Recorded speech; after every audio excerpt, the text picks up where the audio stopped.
രവീന്ദ്രനാഥ ടാഗോറുമായി ബന്ധപ്പെട്ട 1-2 പ്രസ്താവന ചോദ്യങ്ങൾ. ഒന്നാമത്തെ ചോദ്യം, രവീന്ദ്രനാഥ ടാഗോറിനെ കുറിച്ച് താഴെ പറയുന്ന പ്രസ്താവനകളിൽ ശരിയായത് ഏതാണ്? ഒന്നാമത്തെ പ്രസ്താവന, നോബൽ സമ്മാനം ലഭിച്ച ആദ്യ ഭാരതീയനാണ് ടാഗോർ. രണ്ടാമത്തേത്, അദ്ദേഹത്തിന് സർ പദവി നൽകിയത് ഹാർഡിഞ്ച് പ്രഭുവാണ്. മൂന്നാമത്തെ പ്രസ്താവന, ഇന്ത്യൻ തപാൽ സ്റ്റാമ്പിലൂടെ ആദരിക്കപ്പെട്ട ആദ്യ നൊബേൽ സമ്മാന ജേതാവാണ് ടാഗോർ. അപ്പോൾ ഈ പ്രസ്താവനകളെല്ലാം ടാഗോറിനെ സംബന്ധിച്ച് ശരിയാണ്. അപ്പോൾ ഓപ്ഷൻ ഡി ആണ് ആൻസർ. 1, 2, 3 ശരിയാണ്. ഇനി നമുക്കിതിൻ്റെ വിശദീകരണം നോക്കിയാലോ. 1913 ഗീതാഞ്ജലി എന്ന കൃതിക്കാണ് ടാഗോറിന് നോബൽ പ്രൈസ് ലഭിച്ചത്. ടാഗോറിന് നോബൽ പ്രൈസ് ലഭിച്ച വർഷം 1913. 1915 ഹാർഡിഞ്ച് പ്രഭുവാണ് ടാഗോറിന് സർ പദവി നൽകി ആദരിച്ചത്.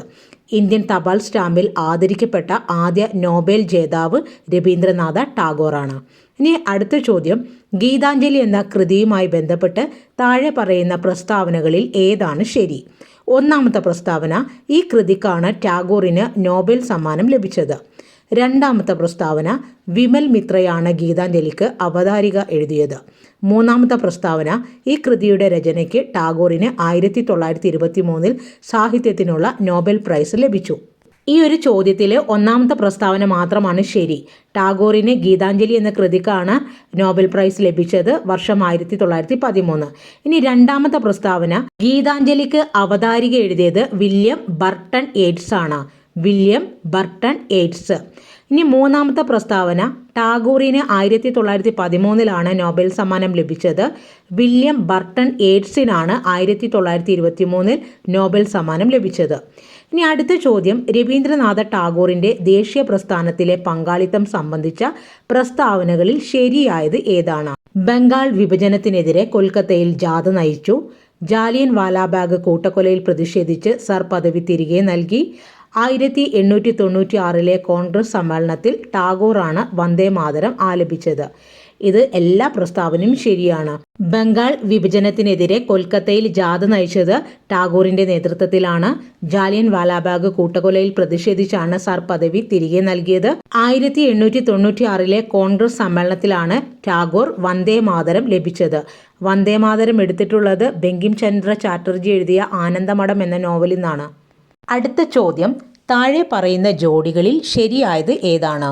മഹാത്മാഗാന്ധിയെ മഹാത്മാ എന്ന് ആദ്യമായി വിളിച്ചത് ടാഗോറാണ്. ജവഹർലാൽ നെഹ്റുവിനെ ഋതുരാജൻ എന്ന് വിശേഷിപ്പിച്ചത് ടാഗോറാണ്. ടാഗോറിനെ ഗുരുദേവ് എന്ന് വിശേഷിപ്പിച്ചത് ഗാന്ധിജിയാണ്. ഈ 3 പ്രസ്താവനയും ശരിയാണ്. മഹാത്മാഗാന്ധിയെ മഹാത്മാ എന്ന് ആദ്യമായി വിളിച്ചത് ടാഗോറാണ്. ജവഹർലാൽ നെഹ്റുവിനെ ഋതുരാജൻ എന്ന് വിശേഷിപ്പിച്ചത് ടാഗോറാണ്. ടാഗോറിനെ ഗുരുദേവ് എന്ന് വിശേഷിപ്പിച്ചത് ഗാന്ധിജിയാണ്. അടുത്ത ചോദ്യം, രവീന്ദ്രനാഥ ടാഗോറിൻ്റെ സംഭാവനകളുമായി ബന്ധപ്പെട്ടതാണ്. ഒന്നാമത്തെ പ്രസ്താവന, വിശ്വഭാരതി സർവകലാശാല 1921 സ്ഥാപിച്ചു. രണ്ടാമത്തെ പ്രസ്താവന, ശ്രീനികേതൻ എന്ന ഗ്രാമോദ്ധാരണ പദ്ധതിയുടെ ഉപജ്ഞാതാവാണ്. മൂന്നാമത്തെ പ്രസ്താവന, ഇന്ത്യൻ റേഡിയോ പ്രക്ഷേപണത്തിന് ആകാശവാണി എന്ന പേര് നൽകിയത് ടാഗോറാണ്. അപ്പോൾ ഈ 3 പ്രസ്താവനയും ശരിയാണ്. വിശ്വഭാരതി സർവകലാശാല, അപ്പോൾ അത് സ്ഥാപിച്ചതാരാണ്? ടാഗോറാണ്. വർഷം 1921. ശ്രീനികേതൻ എന്ന ഗ്രാമോദ്ധാരണ പദ്ധതിയുടെ ഉപജ്ഞാതാവ് ടാഗോറാണ്. ഇന്ത്യൻ റേഡിയോ പ്രക്ഷേപണത്തിന് ആകാശവാണി എന്ന പേര് നൽകിയത് ടാഗോറാണ്. അപ്പോൾ ഈ ചോദ്യങ്ങൾ നിങ്ങൾക്ക് ഉപകാരപ്പെടുന്നു വിചാരിക്കുന്നു. ഉപകാരപ്പെട്ടാൽ ലൈക്ക് ചെയ്യാനും ഷെയർ ചെയ്യാനും കമൻറ്റ് ചെയ്യാനും മറക്കരുത്.